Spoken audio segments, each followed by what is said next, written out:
Hello, everybody, and welcome back to the Tree Actions podcast. As you'll notice, it's Tony introducing. Dwayne is unfortunately unavailable to join us for this podcast, but that's all right. We can carry on without it. Thanks, all, for joining us again. And today, I want to welcome to the podcast a good friend and excellent arborist, Mr. Chris Girard. Chris, thanks for coming.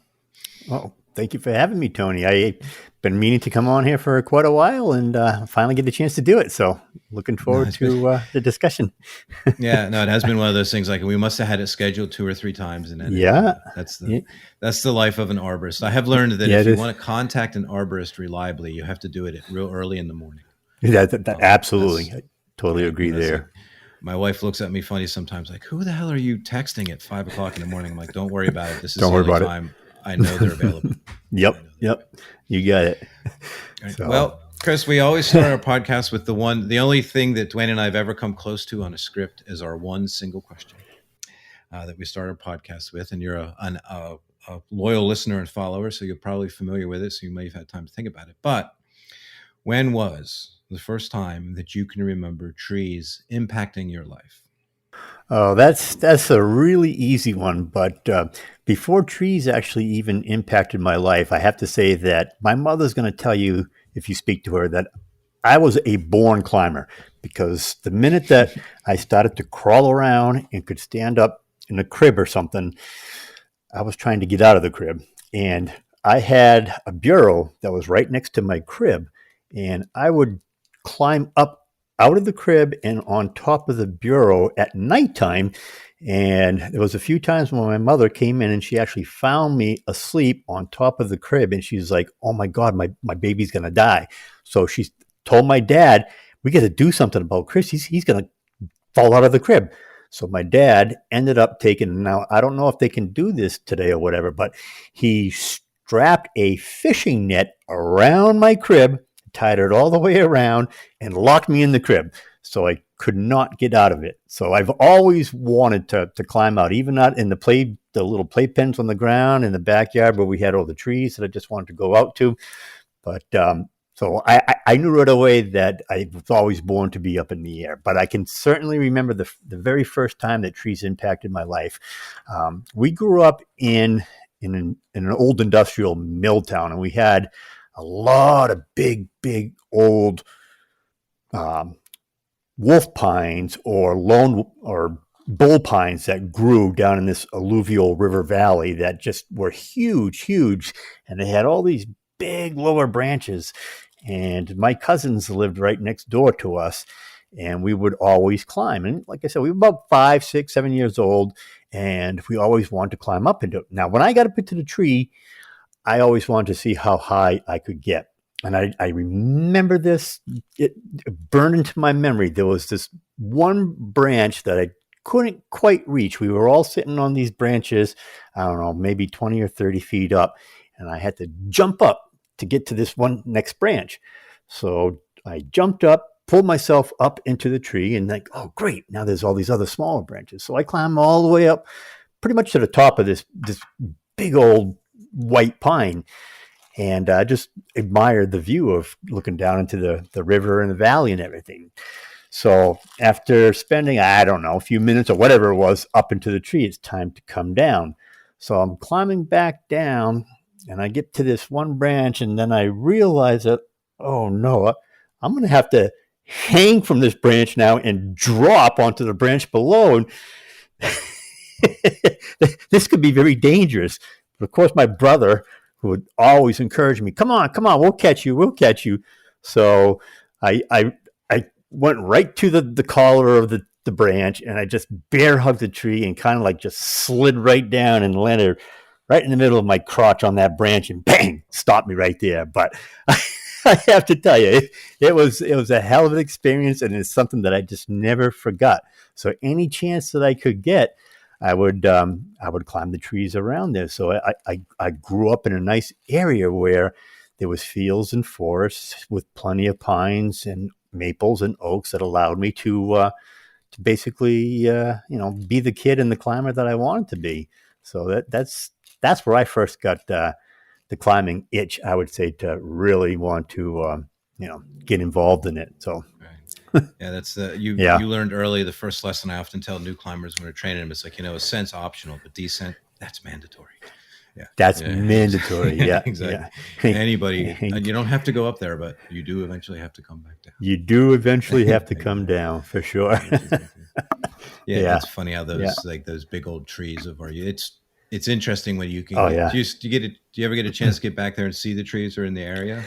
I do. And the funny thing is, or actually the sad thing is that once I really got involved in the tree care industry, I had moved away from my hometown, but I knew the people that had bought my cousin's house next door, and they contacted me to come and actually remove those trees. And it was one of those things where when I went back, it had been a while since I'd seen the pines, and they were still really big, and I ended up taking them down. But boy, it hurt. It was almost like losing a friend because you grew up with these trees all the way Right. through your grammar school and everything, and playing down and around them, and now you have to cut them down, and they're gone. And I tried to explain that to the new owners, and they were just kind of like looking at me like, trees are your friends? I'm like, well, I grew up with these guys, and now Right. now I'm killing them. Yeah. So Yeah, I don't know if I could have done it. I might have said no. I yeah, don't know if I could have done it if I had had that connection. yeah, Because I mean, I have yeah. where my I hear you. dad grew up, my grandmother. I have a Hmm. good friend of mine lives across the street. The house that my dad grew up in is no longer in the family, but I'm still up in that area. I have good friends, and there's a lot of trees Yeah, around in that yard that are still there that we climbed. And I don't know, that same kind of thing. Like always, right. when you're a No, it was kid and you have a tough. connection to them, and I don't know if they said, Tony, could you cut this down for me? I Yeah. think I'd say no, I don't think I can. Yeah, Right? now if it was today, Tony, I probably would say that. But back then, when I was struggling in Oh yeah, business and just starting out, and you very needed to, sad. Yeah, put the food on the table, yeah, I had yeah. to swallow Oh it and say, yeah, okay, I'll do it. Somebody else yeah. is going to do it. It might as well be me. So Right. yeah, yeah. No, I can But fully understand it that. is really funny how you have those connections to trees that you grew up with. And I've Mm, always been an outdoors person, and just loved the forests and the fields and the rivers and things like that. And how when we had played cowboys and Indians, I wanted to be the Indians and just stay out in the woods and stuff like right. that, and Right. build the little teepees and things. So it's pretty cool. But Hmm. yeah, yeah. Yeah, But there's similar yeah, experiences. Like, because my dad, of course, I grew up in the industry, right? So my dad's an arborist and a yeah. forester. So, one of the things I realized from this podcast is how different it was for someone like I've always known him as maple trees or as oak trees or as I've always Hmm. been able to identify trees. I mean, I'm not sitting here and telling you I'm Right. an expert and the best at it ever, but it's never just been a Yeah. tree. My dad was always like, "Well, go over to that that white oak tree and do this and that." So Yeah. and I hadn't realized Yeah. what a gift that Yeah. was, right? Um, Oh yeah. to Well, have my that father connection. is, but my father, he's still alive. He's a gifted plumber. I come from a family of commercial plumbers. As a matter of Hmm. fact, they came. My great grandfather, my grandfather came over from Quebec, and they started down in oh boy, the mills in Manchester, the Amoskeag mills back in the old industrial times, in the Victorian age and stuff like that.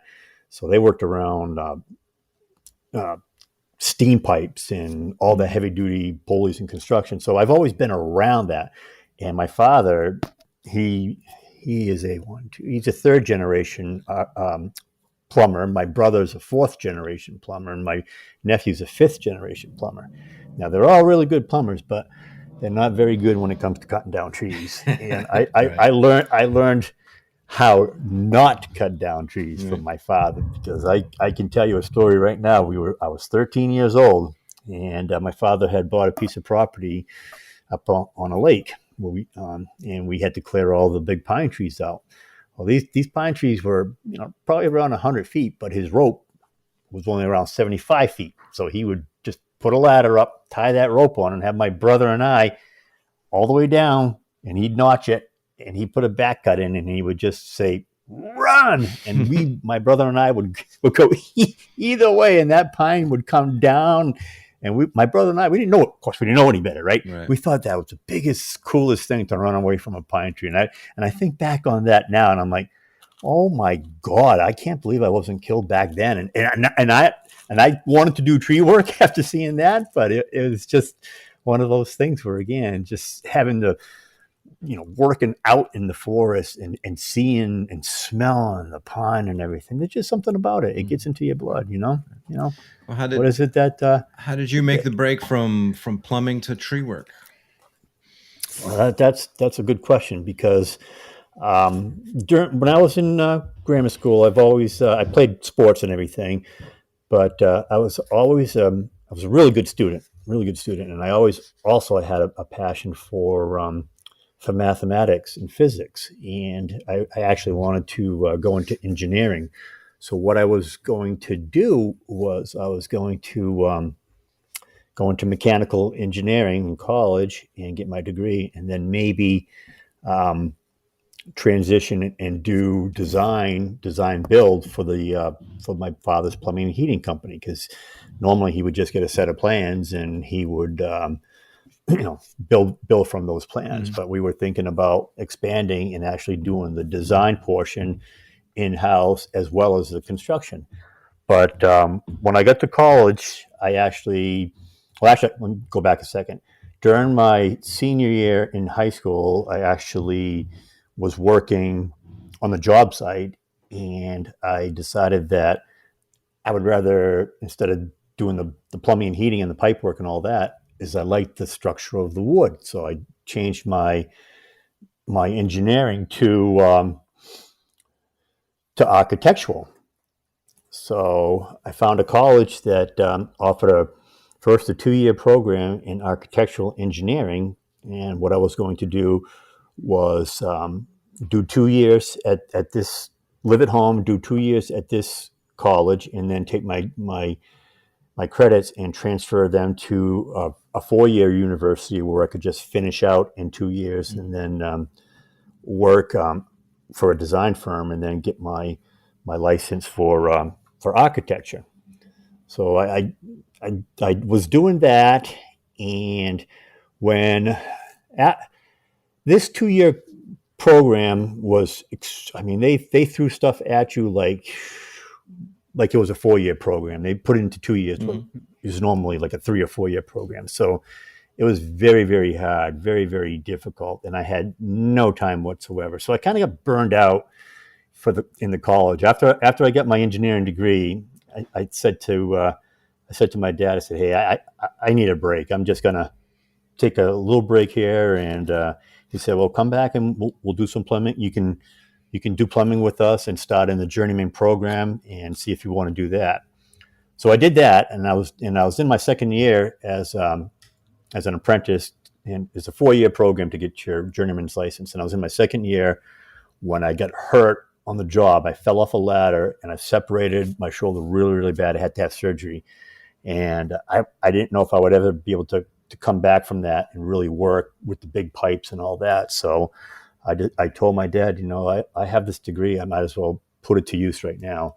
So I ended up going to work for an engineering firm, but it turns out that there was nobody hiring at that time. This is back in, I'm going to say 89 or 90. We were starting to do a little recession, but I was offered a position with the state of New Hampshire Department of Transportation in their highway design division.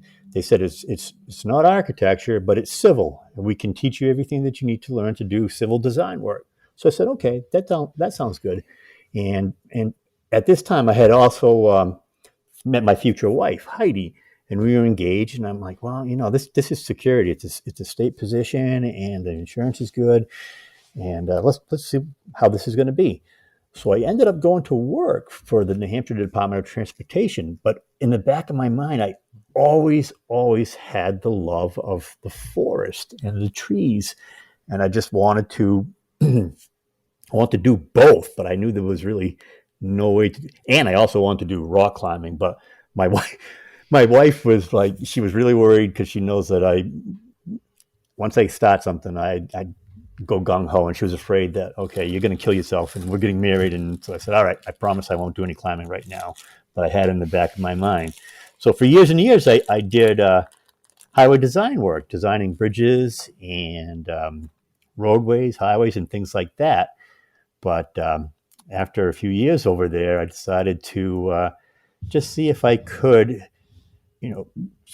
get back out into the forest part time. And I applied to all kinds of loggers and tree companies, and nobody at that time was hiring because I didn't have the experience. I mean, I had the drive, I had the motivation, but nobody was willing to hire me. So I said, well, to hell with it. I can start on my own and try to see about learning what I can do. So after, I don't know, 10, 15 years of being at the DOT, I ended up starting a small tree care company. And I made sure that I was fully insured. But yes, I can tell you that I was one of those guys that went out and bought a chainsaw and started doing the work. But I was smart enough to realize that I know my limitations, and I refuse to put myself or my customers into a situation and I would turn down jobs that they say, can you do this? And I'd be like, no, I would love to do it, but I don't have that skill set yet. And they'd say, okay. And they were happy that I was honest with them. But it killed me not to be able to do that. So I started to say, well, where can I work? Because there was no internet out this time. We're talking the 80s, early 90s, whatever. It was just starting to come out. And I think it was in 96 or 97. I remember hearing about, there was a catalog I got. I think it was called A.M. Leonard. Or there was an advertisement inside, and it said Bailey's. And on the cover of this magazine, there was a picture of Bailey's logging supply. And I said, oh my gosh, okay. Well, I sent away for the catalog, and I saw that, and I saw the stuff that Jerry Baronic was doing in the late 80s with these big trees. And I'm like, oh my gosh, I got to find out more about this. So I contacted Bailey's, and it just happened to be right at the time when Jerry was putting out his fundamentals book. This is 98 now or whatever. So I ordered a copy, and when it came to me, it was huge. And I started looking through the thing, and I'm like, oh boy, there's a lot of stuff in here. I better just take it slow. And then I found, I don't know if it was again in Bailey's, a little ad for Jeff Jepson's first edition Tree Climbers Companion book, and ordered that. And I'm like, oh, perfect. Here it is. So I was able to, learn from people that knew what they were getting into. And of course, the next year I found out from I learned Don Blair, got Don Blair's book, Arborist Equipment. And from there, it just, each job was just a little bit more. And then I think it was 2001 maybe that I heard about Tree Buzz, went on there. And I think like you, I was like one of the first 300 or whatever members of Tree Buzz. And back then, that was phenomenal. I mean, you had people that really, really wanted to pass on the knowledge and to help you without putting you down or anything like that. And Tom and Mark and everybody else on there were just so helpful in getting me started. So that's kind of how it was from there. That's cool. And what I would do, I was still working for the state, so I would work 40 hours. I would work four 10-hour days, Monday through Thursdays. And then Friday, Saturday, with an occasional Sunday, I would do tree work on the side by myself for what I could, climbing, taking down stuff, having to come down at times and clean it all up, go back up. Don't recommend that for anybody now, because I know that it's not BMP to be climbing solo up there, but a lot of people did it. A lot of people still do it. So, yeah, that's always one of those debates in the industry, the solo climbing, and it's, you can kind of see it both ways. Like I tend to shy away from it, not because you can't be efficient, can't work, but if something goes wrong, who's going to help? Now, right? And now at my age, of course, 58 years old now, I won't go out there and solo climb anymore. I just won't do it. It's too dangerous. But back then, just starting off. We all do what you can. I wonder how many arborists have those 3 books on their shelves. Jeff Jepson's Tree Climber's Companion, Jerry Brannick, and then Arborist Equipment, because I know I have all three of them. Yeah, And yeah. I really, really think that the colleges that actually offer the agricultural programs, those should be three mandatory books, along with other stuff well, I've used Jeff's that they should book do. for a textbook for teaching at community colleges. I didn't really use Jerry's Hmm. book because it's almost too big. Like I like Jeff's book because it's a Yeah, good reference guide for, because basically it was a basic yeah, climbing course, right, at a community yeah. college level, so that Right. they weren't really looking to be arborists. It was an elective under horticulture. So it really Yeah, worked yeah, well. But yeah, and and it's definitely a big book. Jerry's book is huge, and like you say, it's I don't want to say it's more geared towards the West Coast, but it is. You got a lot yeah, of West Coast big definitely. trees Yeah. over Well, there. he writes about what he But knows. I Right? oh yeah, yeah, yeah.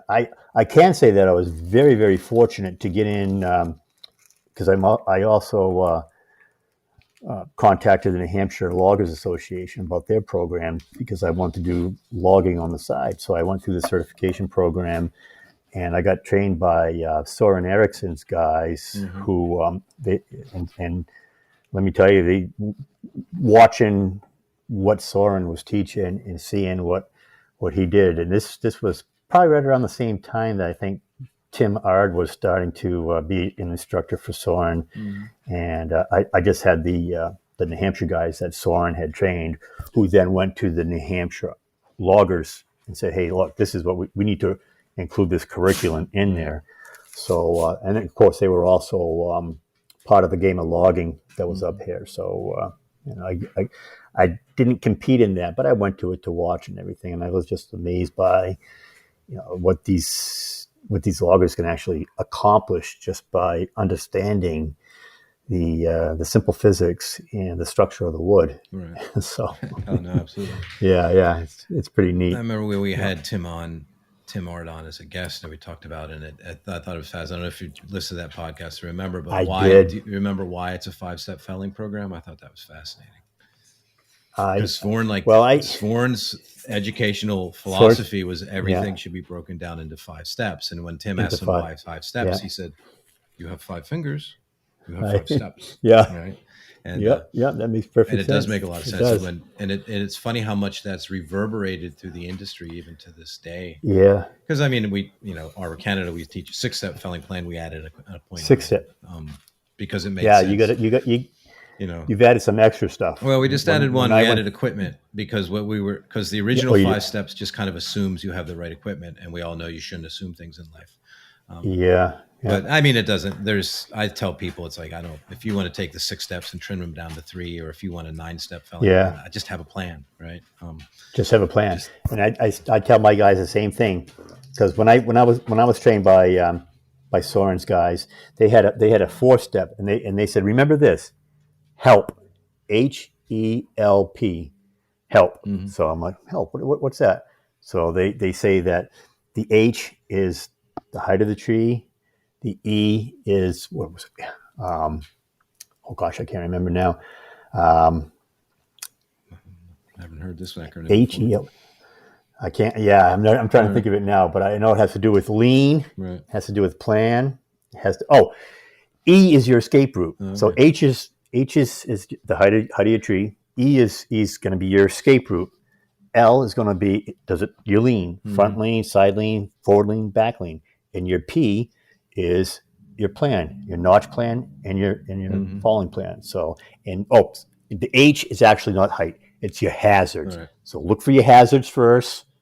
Looking at the height of the tree, look at the hazards, look at your escape route, look at the leans, and then come up with the plan. So you're right. Just like you just said, Tony, just have a plan. Yeah, exactly. Have a plan, and if you can remember with an acronym and pass it on, then it's good. I've even broken it down further because I do some chainsaw courses for like homeowners and woodlands owners, and not professional users, right? And Right. even professional users, I say, you know what? If you're going to sit here and listen to me talk about chainsaw and you're going to throw it all out, you're not going to listen to any of it. Just do me a favor. Listen to one thing. Listen to the escape route.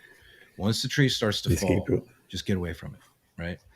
Just get away from it. Because I can't, like, we just had a fatality here within the last 2 months of a very young arborist, 20s.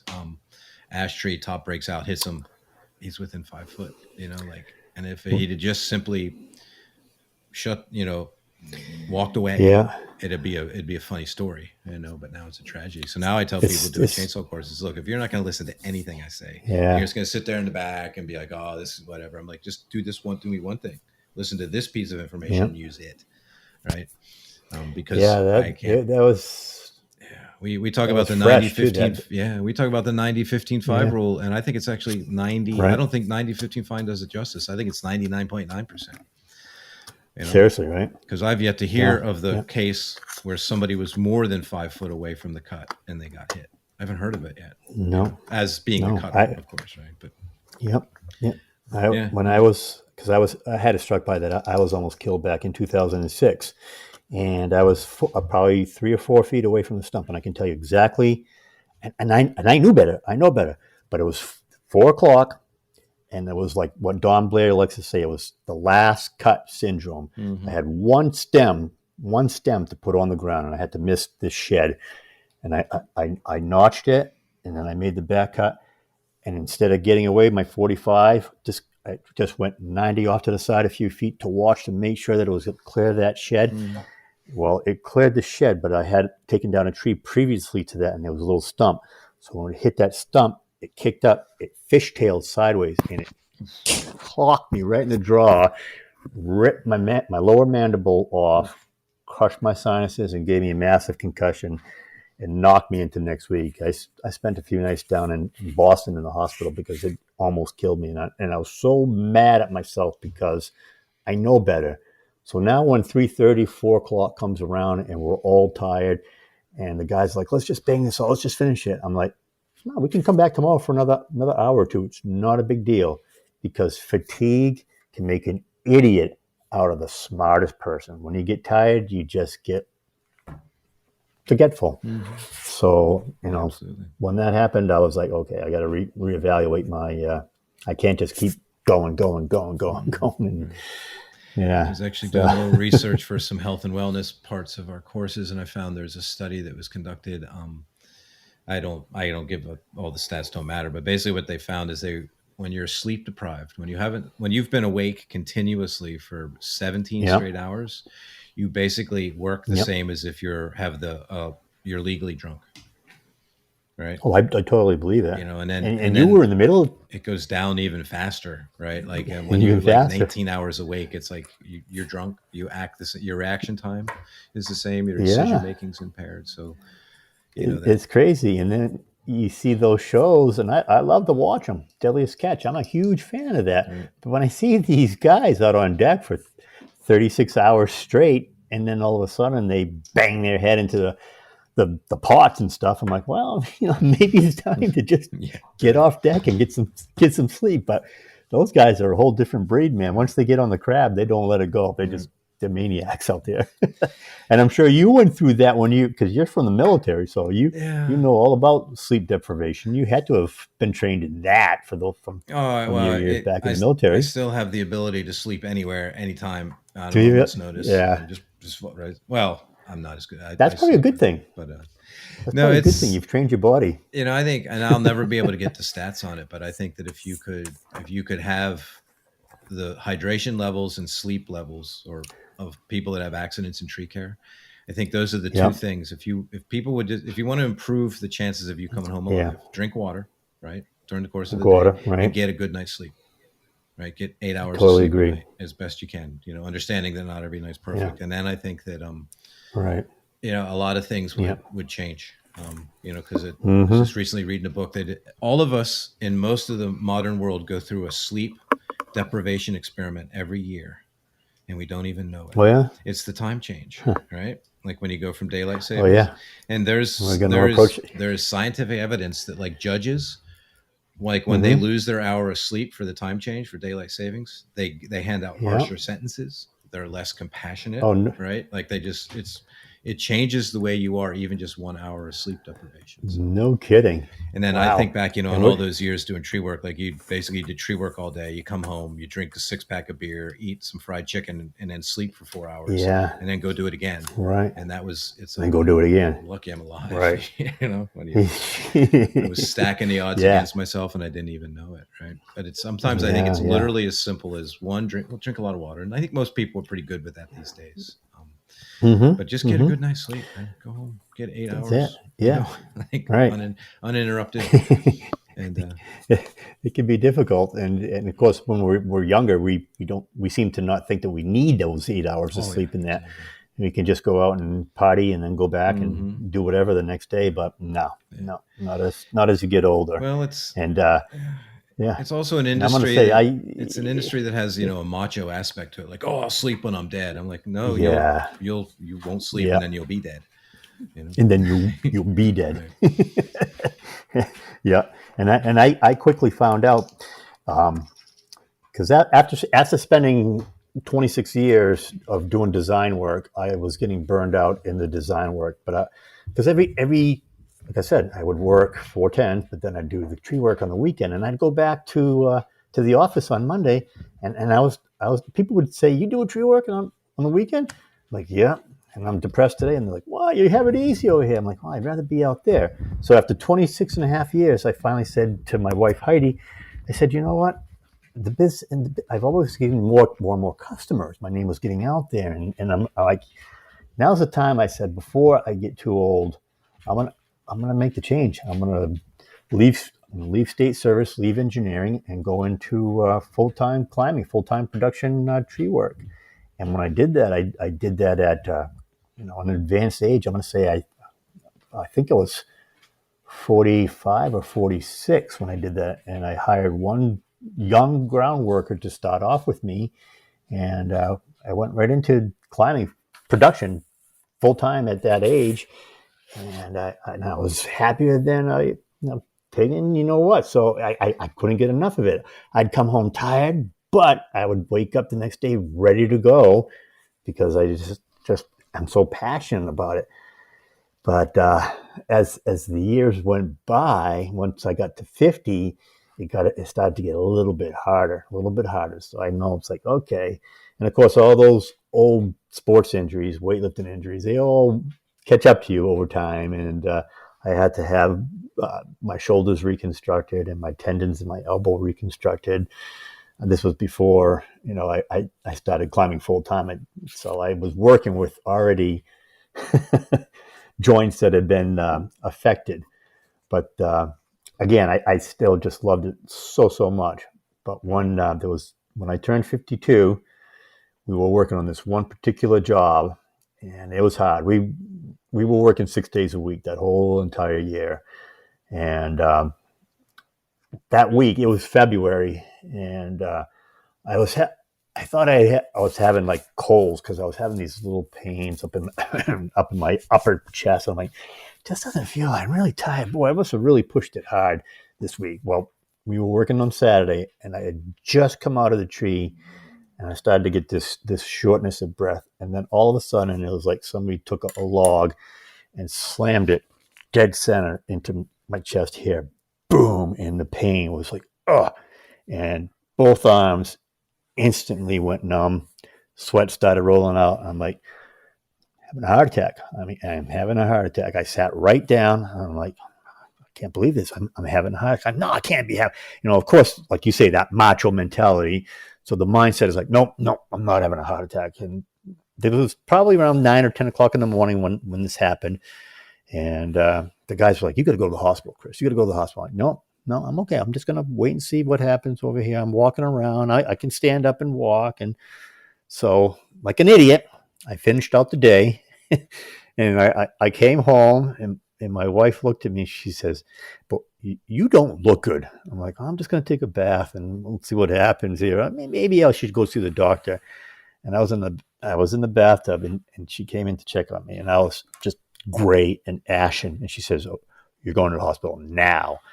In hindsight, I probably should have gone by ambulance, but I didn't. I went into the emergency room. They brought me in right away, and they hooked me up. And I was already still in the middle of having another heart attack, and I started to crash. So I started to flatline down, and they took my wife right out.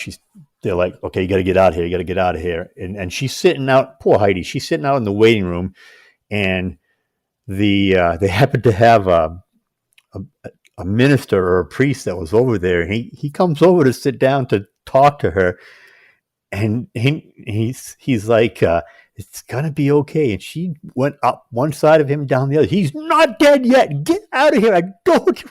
So it was really weird because when I was on the table and I was starting to crash, all everything. You know how they talk about you get that tunnel vision and you see that light and stuff. Well, that I lost all. The sight went right down to these little pinpricks, and the noise was just, you could hear the noise, and then it just was like soft, and then kind of dark, and then it got bright again. And they had gotten me back, but at the hospital that I was at, it wasn't a trauma center, so they had to ship me by ambulance to a cardiac ward over in Concord, which is our state capital. And they brought me in there, and this is a Saturday night, and they don't have anybody on staff for the cardiology department, but they just started pumping heparin in me to thin my blood because they were afraid I was going to stroke out, and then and the blockage was there. So the doctor, he came in Sunday morning. He says, "You definitely have a heart attack, and you got blockage someplace. We're going to go in and figure out what it is. We're going to try to see if we can clear it out and put a stent in and fix it for you without having to go through the chest, crack open the chest." I'm like, and at that point, I'm just like, "Doctor, do whatever you got to do." I didn't care at that point. Just make me live. So, yeah. So I was fortunate enough that the doctors were able to go in through the artery and clear it out. And it turns out that I had 90% blockage in what they call the lower anterior descending artery. For short, they call it the Widowmaker artery, because that's the one that usually hits you hard and you drop dead. But I got lucky with that. They cleared it out and they put the stent in. And then they, luckily at that time, first I thought, oh boy, okay, I'm all done climbing forever now. I'm done. I'm going to have to go back to engineering and have a sedentary life and sit in the office. But I'm like, to hell with that. The doctor told me I did not have any heart muscle damage. So I'm going to just come back really, really slow. And I stayed at home for a few weeks, and I had a good guys, my two young workers who were able to carry on so that we could continue with the jobs. So I would just go out there after like the first couple of weeks and just walk around and just, build up the endurance again and get going. But it took 6 months to come back from that. And the hardest thing about it was that I had never been on any medicine before that whatsoever. Now all of a sudden I'm on blood thinners, cholesterol, you name it. I was on it, and it just messes up your endurance. You could be bending over, and if you stand up straight, that blood pressure medicine makes you lightheaded. I'm like, geez, this isn't good for a tree climber. Yeah, right. So yeah, I finally was able to get down to just have to take 2 cholesterol medicines now, and I back full-time climbing. And people say I'm crazy, but I just know my limitations now. And when I get really, really tired, I say, okay, guys, you got to finish this tree for me. And because I was 58 now? Yeah, 52 when I had the heart attack. So I was pretty young. Yeah. But yeah, so what are you going to do? Right? You could, that's a hell of yeah. I've always lived by, what is that? Dylan Thomas that had that great quote, "Don't go gentle into that good night, but rage against the dying of the light." That should be my motto too. Sort of like it's better to burn out. Exactly.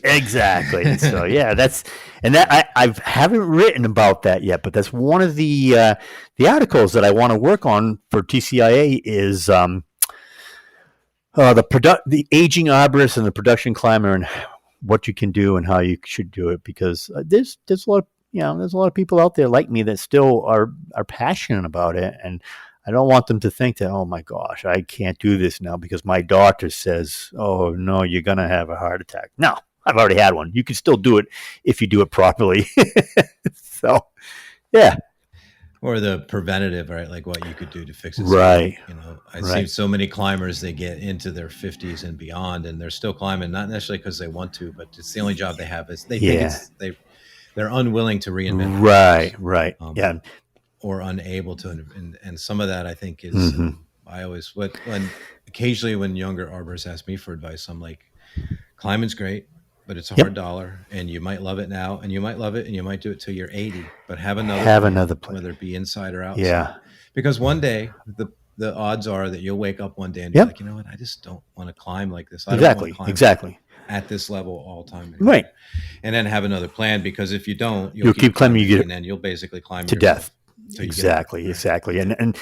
And I want to say that I am intelligent enough to realize when that day is going to come where I'm going to be out there in the field and I'm just going to tell the guys, okay, guys, I'm done.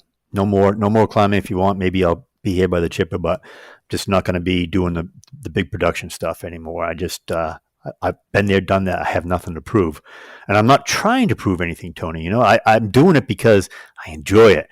But at the same token, I also have plenty of things that I can fall back on. You know, that's not a problem either. So it's all good. It really is. Like, you know, I think I was fortunate in the fact that I saw a lot of my father's friends and stuff. I saw what, you know, 25, 30 years of this work would do to you if you didn't take care of yourself. And if you continued, and some of them continued to climb for a while, but I'm like, I knew that when I decided this was going to be a career field, I didn't want to be that guy that was like in his 50s and it's like, well, now I got to climb because I got nothing else. Right. Yeah. I got, you know, how else am I going to get a paycheck? And I was able to, you know, structure a career so that I could. And that's awesome. Encourage people to do. Yeah. You know, whether it be inside the industry, out there's lots of ways to make. Living with trees that don't involve climbing. Right. Not as many as fun. No. But there's certainly. But again, if you're passionate about arboriculture, you can certainly be passionate about IPM and PHC work as well, and the care of trees, which I am. So yeah, I have plenty of options, I think, so down the road. Yeah. And now, you know, you look back at what it takes to live a healthy lifestyle, and then you look at tree work. You know, if you do tree work, like if you treat yourself well, take care of yourself, hydrate, get sleep, eat a good diet, tree work is a really, really healthy lifestyle. It is. Right? If you don't overdo it, you know, it's like you're outside every day in the sunlight. You're working in the morning. It's very circadian. I will say never done tree work at night, but very, very few times have I done tree work at night. So it's very circadian. Right. You know, it's like you're in fresh air. Like people actually like take vacations to walk through the forest. Like we got paid to climb around. Yeah. You know? Oh yeah. And you're in touch with, there's a, you know, just the amount of activity you get, just even on an easy day is like, if you wear your Fitbit, right, you know, you're talking like 400 zones, you know, like on an easy day. It's like, so done well with some good self-care. Tree work's it's a healthy lifestyle, it is right. It can be and especially now versus even 25, 30 years ago, where we have the tools now that can prolong our career. And I realized that back around 25 years ago, in 2000, 2001, when you know, I had the shoulder injuries and stuff like that, and I knew that, hey, I can body thrust, but I'm going to be hurting these tendons and joints. So having the love of every other form of climbing, I started climbing with ascenders. So I would do the old single up, double down technique, where set a line up in a tree, and I would get my Petzl Jumars and go up into the tree, and then switch over to a double rope system, because it was just so much easier than trying to footlock. Because footlock was, I mean, I could do it, but I was tired as hell by the time I got 40 feet up. The tendons were hurting. I'm like, yeah, there's got to be easier way. So that's when I really realized that single rope was going to be, stationary rope was going to be the way to go. And of course, with the tree buzz phenomenon that came in, and being friends with Tom Dunlap and all, and seeing the Unisender and everything come in, I'm like, yeah, this is going to be cool. So I'm still very, very fortunate that I was able to help Tom out for one of the first. Well, back then we were still calling it SRT, not SRS, but we were doing the tree demo at the expo back in Pittsburgh, and you may have been there. I know Kevin Bingham was there with the rope wrench, and Tom and I were on the stage. And Tom had the uni, and I was just helping him out. But then afterwards, Kevin came on with the rope wrench, and you could see the people in the audience, at first, they just were not grasping that how can this thing be safe? Because they just didn't understand it. Well, the wrench is not life support. It's a heat sink, and you're trying to explain to them that it's to take friction away from your hitch so that you can actually use that hitch. If it were to break, the hitch is going to lock on you. It's perfectly safe. But back then, 25 years ago, they still weren't getting it. But just seeing now the younger people that are in it, I think that these younger people will definitely be the long-term arborists. But at the same token, it's good and bad because they need to know the skills, and I for one won't let anybody just come in and start climbing on all the mechanical gizmos and gadgets. They have to learn the same way that I learned, because you have to know the roots of what it is. You know what I mean? And this is an ongoing thing with your podcast that a lot of people have gone over with you and Dwayne, is that the arborist industry now, the manufacturers, we're gearing towards 10%. I don't know. 80% of the people are climbing on bake hitches, double rope systems, and things like that. But we've gotten away from that, I think, and hopefully, that's not going to be the wave of the future, because I just think that it's a bad thing. Having a love of arboricultural history and climbing, I think that everybody should be aware of where we came from, and the things you're using now, you didn't have back in the day. You know what I mean? So, yeah. Yeah. I mean, the whole the SRS and all that. I mean, we've been doing, climbing up stationary rope systems since the late 90s. That was just made sense. The revolution, really, the sea change came when it became a work position. Yeah. Oh, yeah. And that's where, which is fine. And I tend to look at it as all things come in waves and phases. Right. So, and SRS isn't going anywhere. Nope. I'm not saying that. But MRS isn't going anywhere either. And I agree. It will tend to ebb and flow. They're both tools in a toolbox. Right. And I'm with you. I want climbers to know a very basic MRS system before they get into SRS, because MRS makes you know the tree better. Right. If you only ever climb, and this is just my theory, and I don't have any research data or anything, but just in talking with climbers, if you come into this industry and you only climb SRS, stationary rope, you don't understand the tree and tree dynamics as a climber that is, because you climb the tree a lot more with an MRS system. So I think it's important to have agree. In Dr. Shigo's words, that touch. Totally agree. Mostly I want them to know both systems because they're tools in the toolbox. Yeah. Right? They're like, if all you have is a hammer, everything's a nail, right? Exactly. So, and you have to have that broad scope. Yeah. Plus there's the other thing that's important, and what people don't realize, is like the principles, the physics, the way forces load through an MRS system is, once a climber understands that, you're halfway to understanding rigging. Yeah. If not 3/4 of the way to understand how a rigging system works, right? So if all you ever do is use a mechanical device, whatever that is, if all you climb on is a Petzl rig and that's how you climb trees, you're going to have to learn rigging principles. Because you can't rig stationary rope. Well, you could, but that was it's true. Yeah, so it's. I think there's a lot of things to it, but it does beg the question, Chris. Where do you think the industry's going? Where do you see Where do I see the industry going? I see it continuing to go more mechanical. To be honest with you, I think these climbers that are out there now, because there's a lot more workshops, so they're spreading the word. Even though the majority of climbers are still on double rope, I think we're going to head more towards mechanical. And to be honest with you, I think we're going to see more mechanized. We're always going to need climbers, but boy, you see some of these grapple saws and the stuff that they can do now with just one person with a set of controls taking down a whole entire tree, and you're like, holy cow! Well, that's going to put everybody out of business. I know it won't, but I see it headed more and more towards that end, because I saw it happen around here in New England for logging. I grew up with a lot of loggers, and all my friends, some of my friends are loggers, and they were making making a living perfectly well just running cable skidder. You had a cable skidder on this job, and you had another guy down the road doing cable skidding work and doing fine. But now it's all mechanized. You hardly see any cable skidders. You got fella bunchers, you got the big grapple skidders, and if you're not mechanized, you just cannot compete with the bigger companies. And I see the same thing headed towards.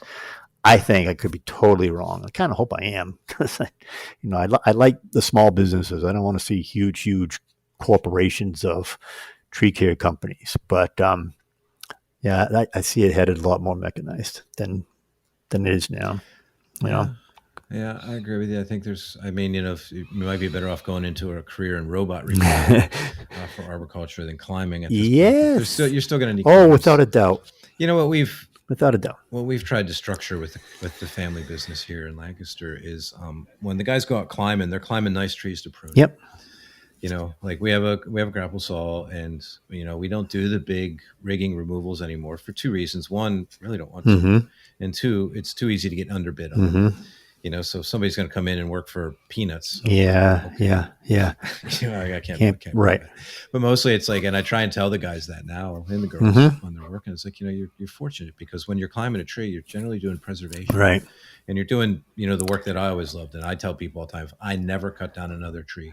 Oh, I'm the same way, Tony. I so much enjoy pruning more than removals, but right now, the location that I'm in, it's the lakes region. There's there's hundreds and hundreds of islands on this huge lake that I live around on, and these are trees that haven't been touched in, oh my God, 50, 60, 75 years. And there's zero access for cranes. There's zero access for bucket trucks. So my small company, my niche is still that technical rigging stuff. So because these bigger companies, they don't want to bid on it. They can't get their grapples out there. They can't get this, that. So we are still doing a lot of that. And that's where I've focused my rigging and teaching my younger guys, mentoring them on, if you guys are you're gonna make a living out here, you're gonna do it safe, and that's the way we've headed. But at the same token, I hope the day comes when we don't have to do a lot of that work anymore, because it's a pain in the butt. I mean, you got to load your boat. You got to load everything into the boat.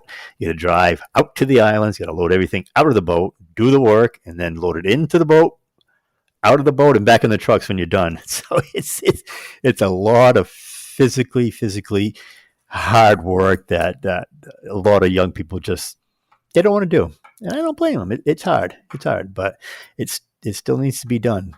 And I tell people, I say, you may find a cheaper price, but you better make sure that those people that are fully insured with not only liability but workers' comp, because you could lose this nice island camp that you have if something happens and you go with the lower bidder or whatever. So, yeah. That's a very valuable point. I don't think people. No, it's not. It's not about the bottom line. We should be paid, and we should be paid accordingly for the talent and skill that we have to take these huge pine trees down safely over these people's cottages and things like that. When we can't get a crane in, type thing. So. It's kind of a double-edged sword. The way the industry is going with mechanization just makes the services that you offer that much. Well, that's the way I'm looking at it too, Tony. For sure. Yeah. Right. It's like until you buy Girard Tree Service buys a helicopter, you ain't mechanizing. Yeah. Well, it's funny you should mention that, because that probably, I don't know, 15 years ago was on my bucket list of things to be, because I had done most everything, but I had never done a helicopter job. And now I'm at the point where I really, I don't care about it. It's not let somebody else do that. It's just like crane work. It's like crane work, but with more noise and wind coming down. Exactly. Yeah. Everything, it just goes up. It's reverse rigging. Everything goes up. But you guys down there in the Pendle area are the people that I really need to thank for teaching me and showing me the proper way to do crane work. Because when I learned crane work up here, I learned from an old timer who he had started doing crane. He was the first one. He had a crane back in the 60s, and he was doing crane work around. He used to work for Bartlett, and then he went off on his own, and he bought a sign truck crane, and then he just built from there. But he never learned anything new from the 60s. He was always a one strap, one pick wonder guy, and he didn't want to learn anything new. So you learn to set that one strap, make the cut, and then do like what Todd Kramer says, do the old duck and dance and watch that piece get away from you thing. And I just knew that there had to be a better ways to do it. So being exposed to tree buzz with Todd Kramer and you guys and everything, and seeing that, hey, yeah, now, and of course, I miss him. One of my favorite mentors, Norm Hall. He taught me an awful lot about crane rigging and slings and splicing and everything. And we started talking about crane work. And then when I found out that you guys were doing the workshops down there, I made sure that I got in on day one. And then I just kept going down. And like you said before, you go down long enough to something, and sooner or later they're going to take you up on it. Well, why don't we just have you come on and help us type deal? Yeah, and I still feel bad. I need to apologize for those first two sometimes the classes that you were teaching, when I would raise my hand and butt in because I was just so passionate. And I think back now, I'm like, Chris, why don't you just shut up and let Tony do his talking and everything like that. So now I realize when I'm teaching students and everything, and I see that one student and I see how he is or she is, and they're just really gung ho and passionate about it.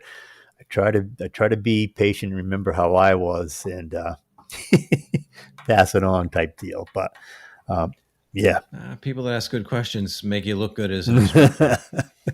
Yeah, it's you guys down there are phenomenal. We still don't have that up in New Hampshire. And I'll be honest with you, I try to pass on some of the skills to, because I do still do some contract climbing. My guys go out and do contract climbing for crane work, and half to 3/4 of the operators and the guys, they see a dead eye sling, a multi-point balancer sling, aka spider leg slings, and it's like, what the hell you want that for? We got these I nylon slings. They're like, no, trust me, just watch, be patient, you'll learn, you'll love it. So Pete's really turned that crane school into something else. He had. I would call it the premier chain. I would call it the premier crane removal, crane assisted removal course. I would too. Easily. I mean, there's other companies. I know Girard's doing some good stuff out on the left coast, but nothing the size or the scale that Pete's turning that into. Which it's a great school. I refer people to it all the time. And you remember, because crane training is hard, because first you need a crane, then you need trees to cut down with a crane, and you're going to need more than one for a training course. Right. And Pete's been able to put together, cranes and trees and sites at the same time, and get a lot of. We send people. We had one of our guys there just this year. Yeah. Because it really is the premier. I call it. It's simply the best crane training for hands down. And it's reached a point, and Pete and Mike Tatey will tell you the same thing, that we're not getting any bigger. What we have is, because they could probably continue to get bigger if they want to, but there's just so many people that want to go to that once you get 5, 6, 7, 8, 9, 10 students there, it's really hard to get all of them through and to teach the things that you want in 3 days. It's very difficult. So, but they got it pretty much down to a science now, I think. And I'm happy to go down there and instruct every year, just to give something back to the industry and to the people that help me out, type thing. So, who is it that said something that one of the most selfish things you could ever do would be to keep the knowledge to yourself without passing it on, type thing. And I believe in that. I really do. You have to. I mean, don't hold back that knowledge. Don't hold back that information because you're afraid you're going to not get the job and your competitor is going to get it. Who cares? There's millions of trees out there. Let them have it, but give them the information so that they can come home safely at nighttime, type thing, Yeah, it's definitely an industry that benefits from an abundance mindset, Yeah, right? yeah. Like, I've never considered safety information a competitive No, advantage. no, no. But and it's funny because, like I told you, I grew up in a construction family, plumbing, commercial plumbing and heating. And I can't ever even remember my father going out to plumbing and heating workshops and talking to his competitors about this latest pipe and thing like that. No, you guarded your knowledge, but the tree care industry, it's like a close knit family of a band of brothers, almost like being in the military, because it can be militaristic out there. Those things can take your life like there's no tomorrow. So we definitely have the a one of a kind industry for sure, for sure. Yeah, Definitely, it's it's unique and it's tight knit. It's small at a certain level. I mean, there's a lot of people doing tree right. work, but at a high Yeah, level, at the high level, it's it's a small. It's relatively small tight. for It's a sure. pretty tight and tight knit community, Yeah, which is good. It yeah, should be that way. And yeah. I am interested on your take on social media and tree work, Oh my gosh. and that whole thing. Yeah, yeah. The thing on social media, as we know, it's a blessing and a curse, both. Without a doubt, Hmm. there's good people out there. There's good tree work out there, but you cannot rely on that solely. I mean, if I'd have relied, if YouTube had been around when I was trying to learn, and I had relied just on that, I'm hope that I'm smart enough to realize when I would have seen something that was just like, oh, this can't be right. But at the same token, maybe I wouldn't have been, and I could have gotten hurt really bad and killed sooner. I'm just afraid that what's out there now, people are getting injured more and more than they should based on what they see on social media. And kind of scared, to be honest with you. Kind of scared about that. Uh, I like it because it's a great place, like you say, to go get the information if you know who to seek it out from. But when you start seeing, I don't want to. I'm not going to name any names or anything like that. But when I see people that, and I know these people, I know that they know better, but they just keep putting the one-handed content out and the stuff that is just inappropriate, and they're influencers, but they're being bad influencers in the industry. They just, I really, and I've tried to talk to them about it, but they just say, "Oh, you're one of those old guys. Forget it." Blah blah blah. So it it's fun. It's funny, but yet it's not funny. There's times, Tony, where after I'll comment on 3 or 4 different posts on social media, and I just get everybody gets automatically defensive right away, and they just think that you're just knocking down their work, and I'm not knocking down their work. I'm trying to mentor them online the same way I mentor my crew right there, and they just think that I'm trying to be a know-it-all. I'm not. I learn something new every day, but they just seem to not want to accept that that's the way it is. So I tell myself, I'm done. I'm all done. I'm not going to comment on it anymore. And then I see something, and I'll let it pass. And then I'll see something again, and I'll let it pass. And then I'll see the same thing, and I see 15. Oh, you're awesome. This is fantastic. And that's when I'm like, okay, I got to point out that, yeah, no, you're not that awesome, and this is why it's not that awesome. So I don't make a lot of friends on social media, and honestly, I don't want to badmouth Tree Buzz, because Tree Buzz has been nothing but great for me. But I've noticed, maybe you've noticed too, I do not go on there anywhere near what I used to 15 years ago or whatever, because it seems to be this younger generation that now, when they're on there and you're trying to talk to them and tell them, they're just coming right. They just automatically put up that wall, and they think that you're just coming back at them. I mean, I remember when Norm Hall would point something out for me, and I'd be like, "Oh, that's awesome! Thank you so much for pointing that out. I never would have even thought about that," and take that as what Norm meant it to be, as, "Hey, Chris, this will help you out in the future." Not that he's trying to be a jerk or anything to me, that my work was bad. He's trying to keep me from not getting killed. But when other people start doing that on some of these social media sites, I just kind of I draw back at it. You know? And I don't want to be that way, because I like to teach. I like to teach. So that's why maybe I'll just stick to writing. And if they really want to comment on that, well, write a letter to the editor, and and I'll and I'll respond to it that way, type deal. But no, you're right. The social media is such a double-edged sword, because there's some really there good is stuff out there, but there's some really, really terrible yeah. stuff. And here's what I ask of people that are going to do tree work related stuff on any type of social media. If you're going to bill yourself as a professional tree worker, at a minimum, follow industry standards. Right. Just start from there. Only go up, never go down. If it's just you and your buddy in the backyard building a speed line because you want to do stupid things, hey, I don't care what you do in your free time. But if you bill yourself as a professional, then it does affect me. Just at a minimum, if it's not up to industry standards, don't post it. Right. That's it. Like, I don't care what I'm not here to tell you how to do your work. Unless you hire me to come in and train you, then I'm going to go there and tell you how to do your work.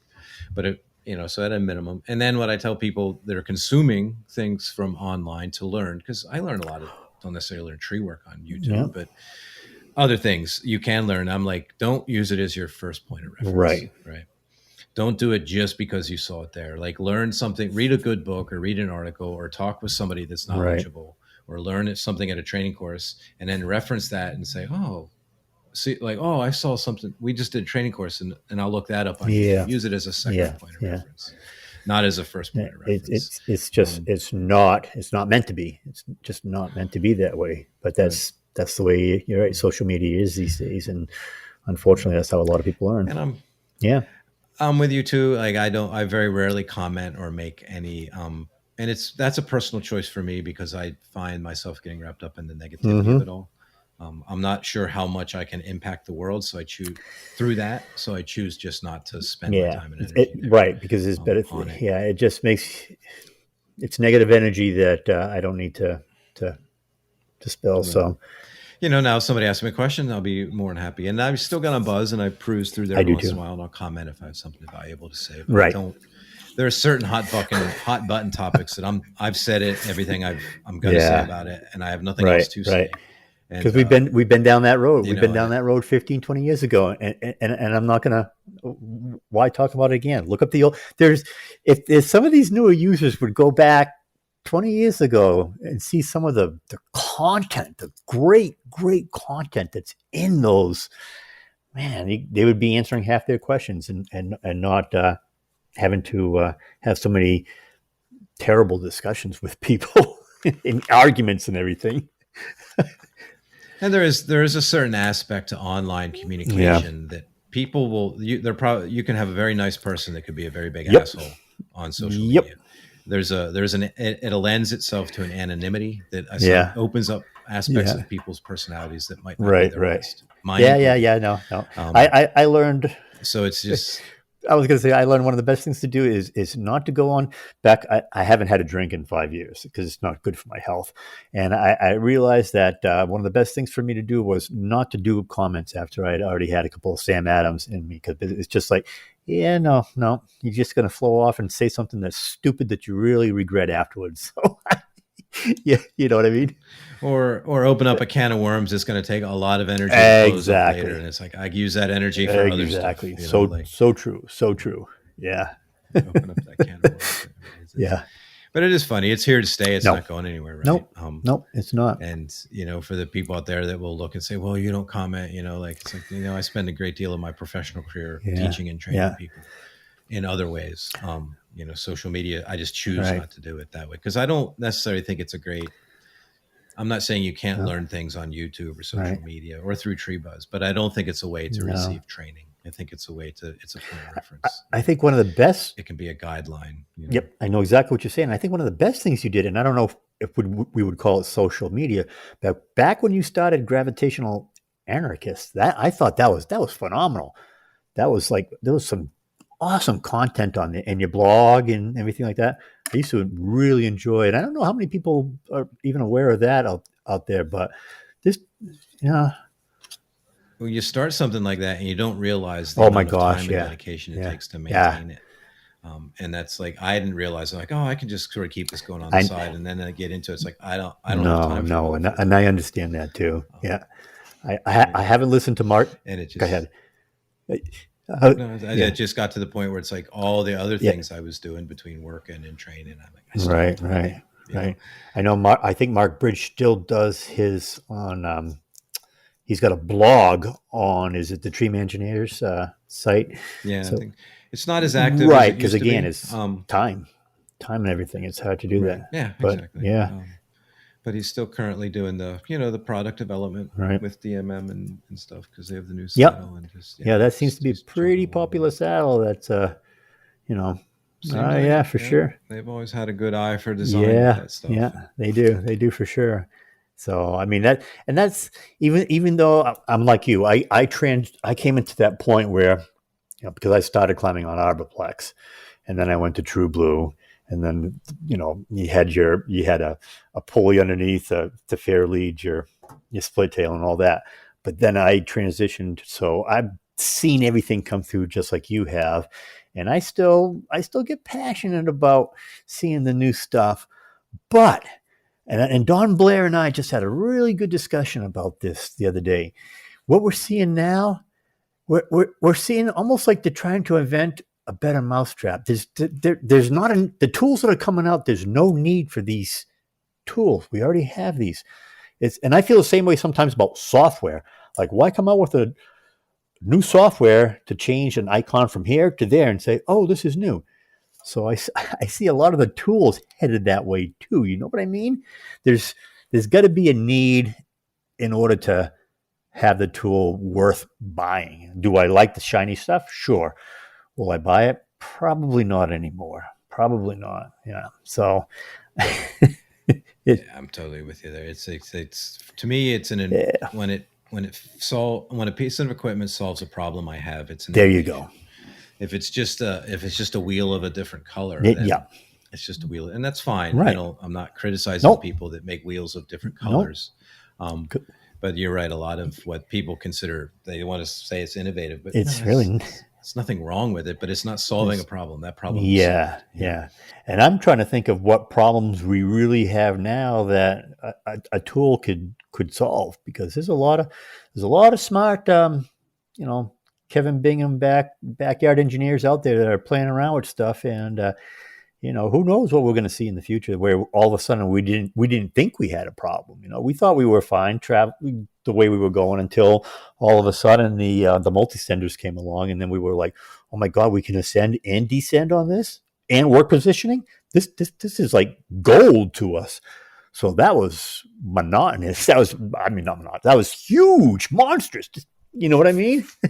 It was so exciting to see. Yeah, the single line work positioning really kind Yeah, of did it solve a lot of did. problems. It Yeah, did solve a it, lot of issues and allow a lot different type of and positioning. And yeah. it was definitely I want to say revolutionary. That word's Right. overused. It It was was very, innovative. very innovative, and I'm a Sprat trained technician too, and they have yet to come up with that. They don't have one. They just do not have a tool that they can ascend, descend, but also to be able to pass, rebelay, pass a knot easily and stuff like that. They're still using pencil rigs. They're still going up on a hand ascender with a foot loop. They don't they don't use a Panton or anything like that, a foot ascender. They're still going up the way that cavers were going up 50 years ago, type deal. So, but they're twice as safe as we are. Their systems, they're two anchor points. There's two rope systems, so they're redundant safe. But when it comes to climbing technology, the way that I think the Sprat people look at it is you're climbing to get there to do a job type thing. They climb to get to a up and down, side to side, but they're not going back and forth, in and out, and all that. We're climbers. They're climbers to get to a point where they have to weld or do something. You know what I mean? So I think they're kind of stuck in that mentality of not wanting to to advance, because I know Kevin is also Sprat trained because he learned from the same instructor that I did, and he showed his rope wrench over there, and they were just kind of like trying to wrap their, like, why would you do this? We got this. Why even try to come up with something new? This works fine, type thing. But yeah. I want to say that the tree care industry has innovated people that are true climbers, which I think is awesome. Mm-hmm. Well, I think the difference between other work at height, Yep. off rope, and tree work is the lateral movement, right? Yep, diagonal and the lateral. We move lateral. We have to remove a great deal laterally. Whereas if you're a window washer and you need to be 20 feet over there, you move your anchor point 20 That's feet. What it is. Yeah.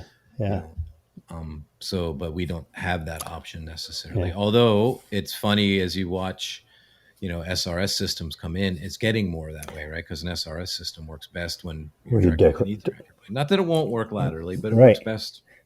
Dead on. And it's through redirects like that. You can do that. So it's interesting to see how it's the advent of SRS and tree climbing is sort of pulling us closer to at least angles and things that are much more reminiscent of other window washing and the windmill work, for sure, that type of stuff. The rock and rescue work is always going to be its own thing. Yeah, I mean, when I was working for the DOT doing engineering work, we have a lot of, up in New Hampshire here, we have a lot of steep rock faces and the White Mountains and stuff like that we have, go through gorges and things like that, where we have to take care of the rocks that are on there. And we were hiring climbers out of Canada. They were called Girard, and they were scalers.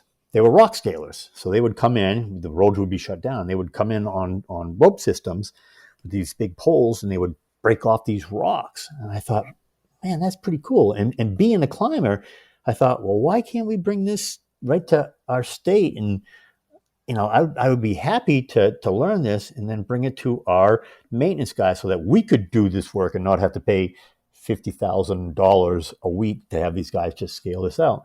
So we were able to get in touch with Caltrans, California Department of Transportation.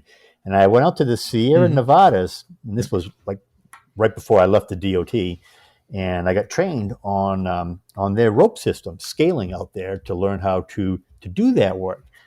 And then I came back to New Hampshire, and I worked for like a week on a presentation on everything, and thought that it was going to be the best thing, that we could be saving thousands and thousands of dollars for the state. Presented it to our front office, and they looked at it and like, yeah, Chris, this is a great idea, but we don't want to assume the liability. And like, it's safe. Nope, we're going to contract it out. Okay. So I think that was like 2013. And right after that, 2014 is when I actually officially left state service completely and went into full-time production tree work. And I'm like, okay, I'm going to be a climber. I'm done with engineering. They don't want to listen. But yeah, there's all kinds of different rope trades that are out there and things like that, and trying to find the ones that work for you. And I had to learn this with Sprat too, is that I could not, just like Kevin Bingham learned, you cannot try to bring your mode of thinking into their curriculum and think it's going to work, because they're just going to put the walls up and say, I'm not going to do that. So maybe down the road, those guys will become a little more creative in their tools, or maybe they'll still just climb with Petzl rigs and ascenders. I don't know. We'll see. Like I said, I think you have to be careful. It's similar to comparing chainsaw techniques for loggers and chainsaw techniques for arborists. They can be very similar, but they have distinct differences, and for very good reasons. Right? Like, there's a lot of very good cutting techniques that a logger will do and would be perfectly safe, that are just not acceptable in Mrs. Smith. For many reasons. And I think there's a lot of climbing techniques that a rescue technician or a fire technician, they're perfectly suitable for them, that are just not going to translate. 100% agree with you. That's fine. It's we don't all have to be the same. We don't. It's best if we're all different. And it's wonderful to see how that grows and changes. Yeah, it's pretty cool. But yeah, so like I say, I'm always passionate about the industry, and I love it. Can't get enough of it. just started recently. I know you're a splicer. I know we have to wind down here pretty soon because I know we're getting to that point. But I know that you're also a splicer like I am. And my two mentors for splicing was Stanley Longstaff and Brian Toss, both who have passed now. And my latest climber, Cody, is wanting to splice. And I'll splice 10X and 3-strand for lanyards, but it's been a while since I've been into the small, because I got out of doing the small hitch cords because I went to more of the mechanical stuff. So I'm getting back into that now, and it's pretty cool. But if somebody wants to learn, then I'm certainly going to pull out my splicing books and rehash the stuff. And he was like, "Well, how do you know if they're safe?" I said, "Well, I know people all over at Yale. We can send our splices over to Yale, and we have them tested. We'll have them brake tested on their machine." So, because as you know, a new climber learning, they don't feel comfortable. They think their rope's going to break, and until they feel comfortable with the gear they're using, they're hesitant. So, yeah. I always tell people that are going to get into splicing, hand splicing, if you don't have a dog, get one. They're like, "Well, why?" I'm like, "Because you're going to make a lot of dog toys." Because that's what an unfinished splice is. The one you can't bury it, and you or whatever. You end up with a lot of dog toys. So if you're going to get into splicing, get a dog. Yeah. Because as you're learning on those tough ones, what I used to like to do, the ones that I just couldn't finish to bury, I'm like, "Well, you know what I'm going to do? I'm going to put this splice on the truck, and I'm going to tie a bowline on this, and let's just see actually how strong it is," type thing, just to see what it was. Yeah. Do you do a lot of splicing anymore, Tony? No, not very much. I'll splice some of my. Yeah. I only ever spliced for myself. I never really wanted to. Oh yeah. I was always afraid that it would be one of those things that you turn it into you turn your hobby into something you make a living at or earn money with, and now it's not much fun anymore. So I only ever, and I don't do very much. Most times now I prefer to have the mechanical the stitch splices just because they're a little more absolutely compact. Yeah.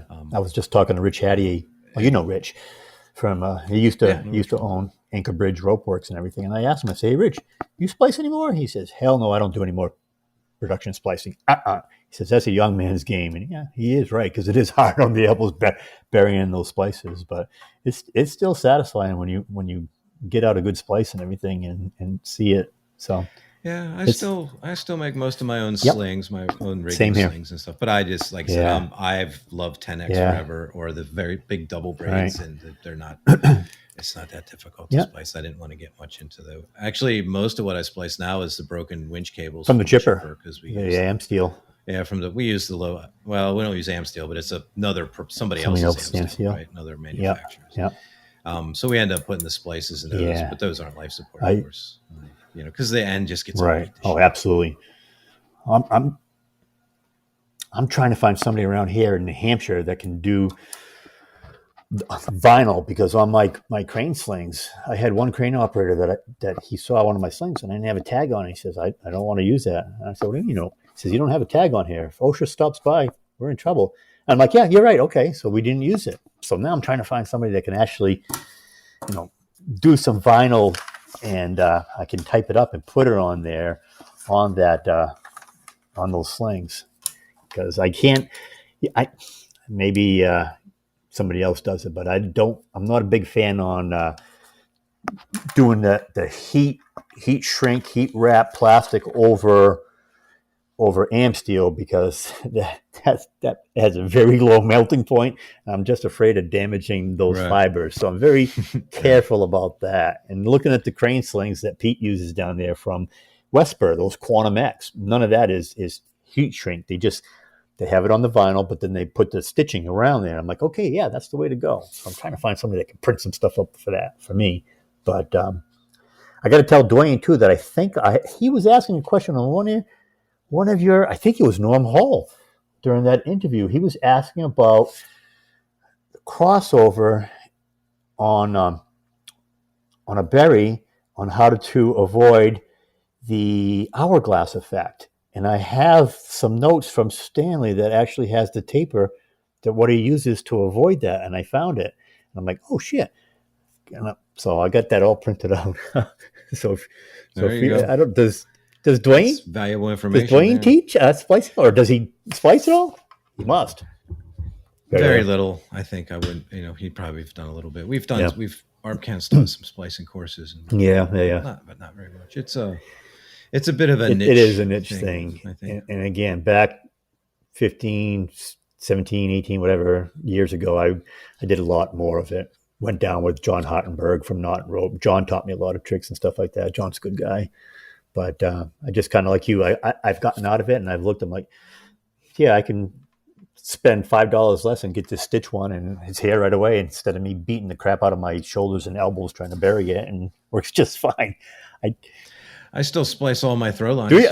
I splice loops on my throw lines. Mark Preserick does that too. I think you guys interviewed Mark. Mark and I actually did. I did a fit and fibers workshop with him back when he was just starting off. I did a fits and fibers one with him, and Mark's a real cool guy. He's he's almost like a sage type of, you know what I mean? He's got a zen. Mark has a zen to him. That's really cool to talk with him. So yeah. It was a pleasure to have him. Yeah, no, he's a good guy. He's a good guy. So yeah. Well, Chris, I want to thank you for your time. Not to cut us off, but we all have other things that we need to get to. I know. So I do appreciate you coming on and sharing your stories. Absolutely. And your experiences. And ultimately, what we found is Tree Actions is really just one big story. It is, and I got to be honest with you guys. Listening to your podcasts over, and I've listened to them over and over on a few of them.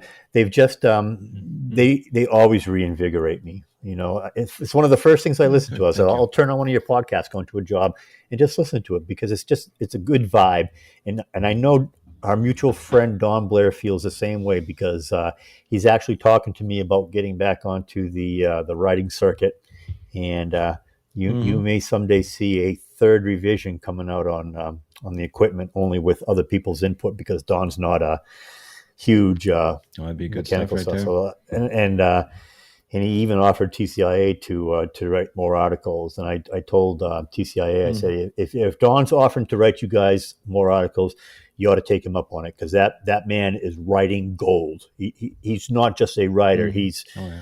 And Dwayne used the word for it. It's an entertainer, writer, something, whatever. But he just makes you want to read some more. It's not like reading. My God, I read so many manuals in college. I would just blah blah blah blah blah engineering. But Don's engineering rigging manuals were just really, really good. So I told TCIA, take him up on it. So thank you very much, Tony, and please thank Dwayne for me as well, for giving me the opportunity to share